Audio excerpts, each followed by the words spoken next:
भारत और पीएम के अपमान पर पूरा देश आग बबूला है। सचिन तेंदुलकर से लेकर रैना और इरफान पठान से लेकर हार्दिक पांड्या तक मोदी के समर्थन में उतर आए हैं। तो मालदीव पर चारों तरफ से राजनीतिक और कूटनीतिक तीर चलने लगे हैं। मान लीजिए कि भारत और मालदीव के रिश्ते अगर किसी वजह से थोड़े से तनाव में भी हैं, तो उनको ये सोचना चाहिए कि आखिर हैं क्यों।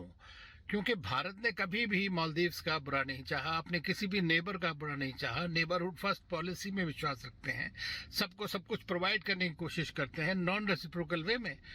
तो ये तो बेकार का एक बखेड़ा खड़े करने की बात है, और मैं नहीं समझता कि इसमें कोई भी तथ्य है या किसी भी तरह की कोई बात इसको आपको सोचना चाहिए। पर एक मंत्री की हैसियत में अगर बयान दिया है तो उसका मतलब साफ यही है कि शायद प्रेसिडेंट ने खुद उनको इशारा किया होगा कि ऐसे बयान दीजिए। सो जो पूर्व राष्ट्रपति हैं उनका कहना बिल्कुल वाजिब है, सही है कि भाई अगर आपने नहीं ऐसा इशारा किया तो या तो अपने मंत्री को आप डांटिए, कुछ ऐसा एक्शन लीजिए जिससे संकेत जाए भारत को और विश्व को भी कि हमारा इंडिया से ताल्लुक जो है वो पहले की तरह रखना चाहते हैं।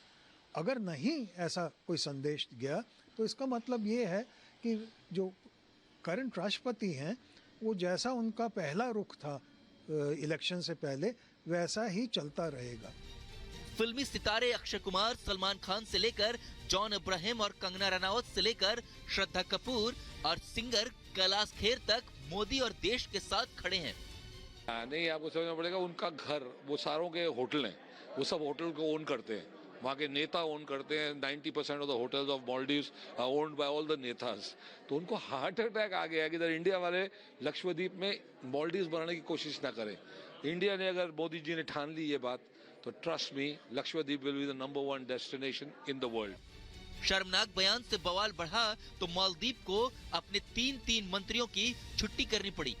मतलब मोदी और भारत से पंगा मालदीव को बहुत भारी पड़ रहा है। मोदी के अपमान के बाद बहुत से लोगों ने मालदीव की टिकट कैंसिल करा ली और मालदीव के पर्यटन कारोबार को बड़ी चोट दे दी है। Bureau report, Republic Bharat. तो इन तमाम स्थितियों के बीच आप समझ गए होंगे मालदीव अब सरेंडर के मूड में है भारत के सामने। दरअसल एहसान फरामोश मालदीव के मंत्री का अगर जिक्र करें तो दरअसल स्वतंत्र मालदीव को मान्यता देने में भारत ने किस तत्परता के साथ अपनी भूमिका निभाई थी आपको याद होगा।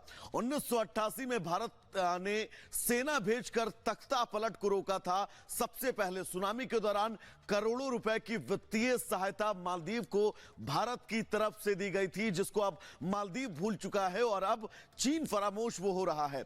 डिफेंस इंफ्रास्ट्रक्चर अगर मालदीव के अंदर आज मजबूत है तो भारत की वजह से।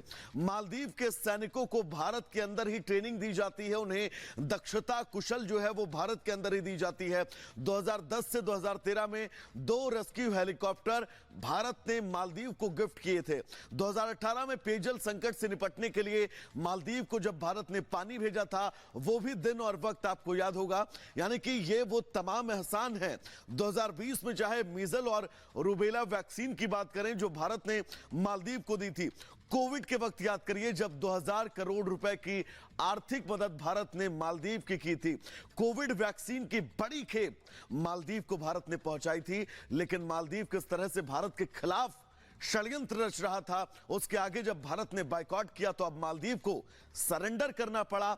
3 मंत्री उसके बर्खास्त करने पड़े हैं। अगली बड़ी खबर क्या है, सीधा चलेंगे अपनी सहयोगी मोनिका के पास। बिल्कुल वैभव, आपने यहाँ पर समझाया और बताया कि किस तरीके से समय समय पर भारत ने मालदीव की सहायता की है, लेकिन मालदीव किस तरीके से षड्यंत्र रच रहा था। जैसे ही उसने भारत को ललकारने की कोशिश की, प्रधानमंत्री नरेंद्र मोदी के लिए अपशब्दों का इस्तेमाल किया, बुरा भला कहा, तो भारत के तमाम लोग न सिर्फ आक्रोशित हुए बल्कि दुनिया भर में अपनी पकड़ रखने वाला सोशल मीडिया प्लेटफॉर्म उस पर ट्रेंड करने लगा कि #बॉयकॉट मालदीव। यही एक बड़ी वजह रही कि कुछ ही समय के भीतर भीतर मालदीव को सरेंडर करना पड़ा। रिपोर्ट देखिए।